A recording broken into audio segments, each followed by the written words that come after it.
શુક્લા કે જે આ મિશનમાં ભાગ લીધો હતો તેમણે અને આ મિશન એ સફળતાપૂર્વક જ્યારે પાર પાડવામાં આવ્યું છે ત્યારે એ પણ સૌથી મહત્વપૂર્ણ બાબત એ પણ છે કે જ્યારે શુભાંશુ શુક્લા હવે પરત ફર્યા છે થોડા સમય બાદ આપણને ડિટેલમાં પણ જાણકારી મળશે કે તેમણે જે પ્રયોગો કર્યા તેનું પરિણામ શું આવ્યું હતું એટલે આ એક બાબત છે તે પણ આપણને જાણવા મળી આજે સફળતાપૂર્વક પૃથ્વી પર તેમનું લેન્ડિંગ થયું અને તમામ દેશવાસીઓએ તેમને વધાવી લીધા તમામ આતુરતાપૂર્વક રાહ જોઈને બેઠા હતા કે શુભાંશુ શુક્લા પૃથ્વી પર પરત ફરશે 18 દિવસની આ તેમની જર્ની રહી અને આ જર્ની દરમિયાન તેમણે અનેક પ્રયોગો કર્યા અને એ પણ હવે આપણે જાણીશું વિશ્લેષણમાં હાલ બસ આટલું જ પરંતુ હવે વાત કરીશું ખાડારાજ વિશે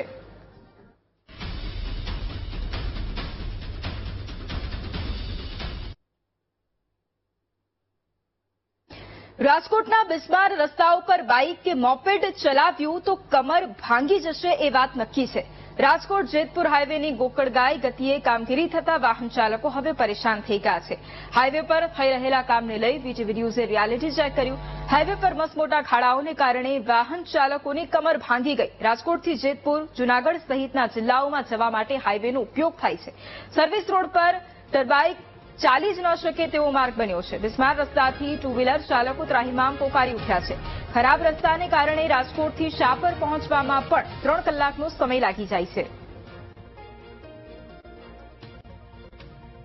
ત્રાસી ગયા છીએ કે રોજ રાજકોટથી અમે નીકળીએ સવારે 8 વાગે તો અમે અહીંયા શાપર અમારા ધંધે 10 વાગે પહોંચીએ છીએ એનું કારણ એક જ છે કે રોડ એટલા બધા ખરાબ છે કે અમારે ઘરેથી કલાક વહેલું નીકળવું પડે છે અને અમારું અગત્યનું કઈ કામ હોય એ પણ નથી થતું અને તમે આમ જુનાગઢ બાજુ જાઓ તો રોડ રસ્તા અત્યારે એટલા બને છે તો પણ સરકાર એટલો અમારી પાસે ટેક્સ ઉઘરાવે છે ટોલ ટેક્સ વસૂલે છે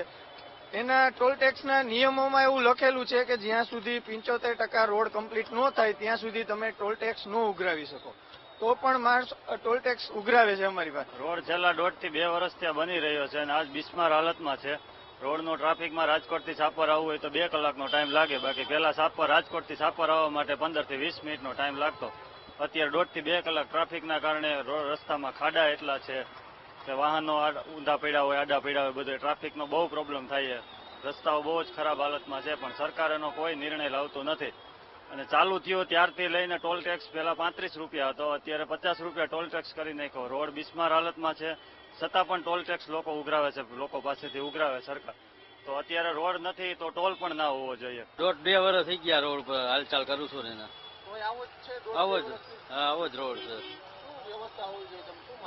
રોડ કાંઈક આમ સારો બને મજા આવે ગાડી હાંકવાની રોડ આ બહુ ખરાબ છે હાવ એક્સિડન્ટ બહુ થાય છે બહુ થાય બહુ ટ્રાફિક બહુ જામ થાય છે અરે બહુ 2-2, 3-3 કલાક ઉભું રહેવું પડે ટ્રાફિકમાં કે નીકળાતું નથી હાવ સમસ્યા જો અમે રિક્ષાવાળા છીએ રિક્ષાવાળામાં રાજકોટમાં ગમે ત્યાં તમે જાઓ ગમે નાખે ગમે ને રસ્તા હાવ છે ને ખાડા જ હોય એટલે એ એક સમસ્યા મોટી સમસ્યા છે કેમ કે અમારે રાજકોટમાં રિક્ષા ગમે ત્યાં જવાની દેવાની હોય એટલે રાજકોટ રસ્તાની બહુ પ્રોબ્લેમ છે ખાડા અમારે અડધા તો ગેરેજોમાં પૈસા બહુ દેવા પડે છે